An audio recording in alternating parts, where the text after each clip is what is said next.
बांग्लादेश में अस्थिरता अभी भी बरकरार है, लेकिन इस बीच में आखिरकार क्या जरूरत पड़ गई बांग्लादेश को अमेरिका से बातचीत करने की? क्यों टेंशन में है यूनुस? हम आपको बताएंगे इस वीडियो में विस्तार से। नमस्कार, आप देख रहे हैं न्यूज़ 18 का डिजिटल प्लेटफॉर्म। मैं हूं आपके साथ श्रुति श्रीवास्तव। बांग्लादेश का रक्त रंजित चैप्टर ऑन है। बांग्लादेश में हिंसा और उथल पुथल का दौर है। बांग्लादेश अब नोबेल शांति वाले मोहम्मद यूनुस के कंट्रोल से बाहर जा चुका है।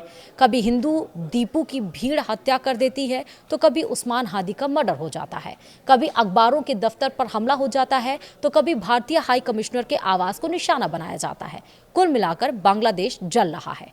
कब शांति आएगी, कब बांग्लादेशियों को स्थिर सरकार मिलेगी, इसकी झलक भी नहीं दिख रही है। हालांकि मोहम्मद यूनुस पर अमेरिका का प्रेशर बढ़ता जा रहा है। तभी तो अमेरिका के सामने यूनुस का प्लान फेल हो गया है और उन्होंने समय पर ही चुनाव कराने का आश्वासन दे दिया है। जी हां, बांग्लादेश में बवाल के बीच मोहम्मद यूनुस अमेरिका की शरण में पहुंचे हैं। सोमवार को मोहम्मद यूनुस ने भारत में अमेरिकी राजदूत सर्जियो गोर से फोन पर बातचीत की और कहा कि बांग्लादेश में समय पर ही चुनाव होंगे। अब सवाल है कि आखिर यूनुस अमेरिका को यह आश्वासन क्यों दे रहे हैं? आखिर अमेरिका क्या कर पाएगा बांग्लादेश में? बांग्लादेश बवाल से अमेरिका टेंशन में क्यों है? सबसे पहले जानते हैं यूनुस ने क्या किया। बांग्लादेश की अंतरिम सरकार के मुख्य सलाहकार प्रोफेसर मोहम्मद यूनुस ने सर्जियो गोर से को फोन मिलाया। इस दौरान उन्होंने साफ किया है कि बांग्लादेश में आम चुनाव तय समय पर ही कराए जाएंगे। उन्होंने कहा कि 12 फरवरी को आम चुनाव होंगे और सरकार इस दिशा में पूरी तरह तैयार है।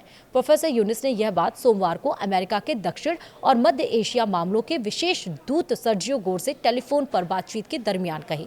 उन्होंने एक्स पोस्ट के जरिए कहा कि देश की जनता लंबे समय से अपने मताधिकार का इस्तेमाल करने का इंतजार कर रही है, जिसे पहले की तानाशाही सरकार ने उनसे छीन लिया था। अंतिम सरकार का लक्ष्य स्वतंत्र, निष्पक्ष और शांतिपूर्ण चुनाव कराना है, ताकि लोकतांत्रिक प्रक्रिया पर जनता का भरोसा मजबूत हो। तो वहीं सर्जियो गोर से क्या क्या बात हुई है, ये भी जानिए। यूनुस ने जानकारी दी है कि यह बातचीत ढाका समय के अनुसार यानी कि शाम करीब 7:30 बजे हुई और लगभग आधे घंटे तक ये बातचीत चली। बातचीत में बांग्लादेश अमेरिका व्यापार और टैरिफ समझौते, आगामी चुनाव, बांग्लादेश का लोकतांत्रिक संक्रमण और युवा राजनीतिक कार्यकर्ता शरीफ उस्मान हादी की हत्या जैसे अहम मुद्दों पर चर्चा हुई है। अमेरिकी विशेष दूत सर्जियो गोर ने हालिया टैरिफ वार्ता में प्रोफेसर यूनुस के नेतृत्व की सराहना की। उन्होंने बताया कि इन प्रयासों के चलते अमेरिका ने बांग्लादेशी उत्पादों पर लगने वाले पारस्परिक टैरिफ को घटाकर 20% तक कर दिया है, जिसे बांग्लादेश के लिए बड़ी कूटनीतिक और आर्थिक सफलता माना जा रहा है।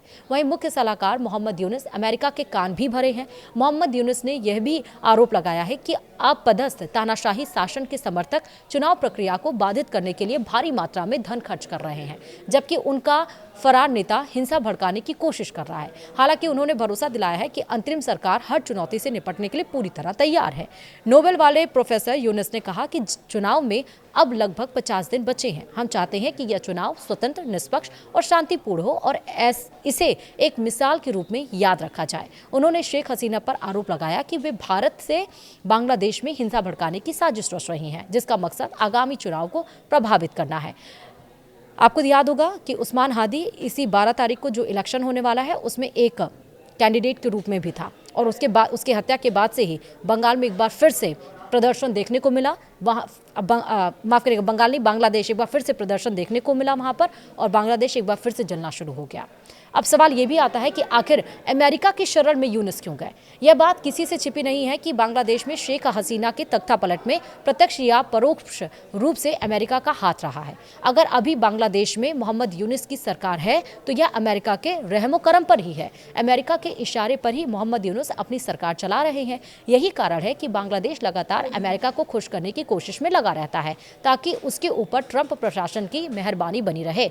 यूनुस को अमेरिका की जी हजूरी का फायदा भी मिला है। अमेरिका ने भारत से बहुत कम टैरिफ करीब 20% बांग्लादेश पर लगाया है। यूनुस को भी पता है कि अमेरिका से बैर करके उनकी सत्ता बांग्लादेश में कायम नहीं रह सकती है, इसलिए मोहम्मद यूनुस को हर चाल की जानकारी अमेरिका को देनी पड़ रही है। अमेरिका का भी प्रेशर है कि बांग्लादेश में समय पर ही चुनाव हो, ताकि दुनिया की नज़र में वह बदनाम न हो। वहीं बांग्लादेश में अमेरिका का क्या इंटरेस्ट है, अब ये समझिए। मोहम्मद यूनुस के अमेरिका से निकट संबंध लंबे समय से चर्चा में हैं। उनके ग्रामीण बैंक को अमेरिकी समर्थन मिला है और कई दस्तावेजों से पता चलता है कि अमेरिकी दूतावास ने उनके पक्ष में लॉबिंग की थी। अमेरिका अपने हित को साधने के लिए साउथ एशिया में मौजूद कुछ देशों को अपना चेला बनाकर रखना चाहता है। पहले पाकिस्तान और अब बांग्लादेश इसी का उदाहरण है। साउथ एशिया में भारत और चीन की धमक को रोकने के लिए ही अमेरिका बांग्लादेश को अपने प्रभाव में रखना चाहता है।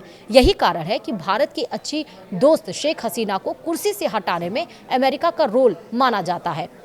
अमेरिका के समर्थन से ही मोहम्मद यूनुस को बांग्लादेश की कमान मिली। अब दिखावे के लिए अमेरिका बांग्लादेश में लोकतंत्र बहाली पर जोर दे रहा है, मगर ट्रंप प्रशासन नीतियां बिल्कुल पाकिस्तान जैसी ही हैं कि अपना चेल बनाकर रखो और अपने हित साधते रहो। वहीं सवाल ये भी है कि अमेरिका की टेंशन की वजह क्या है।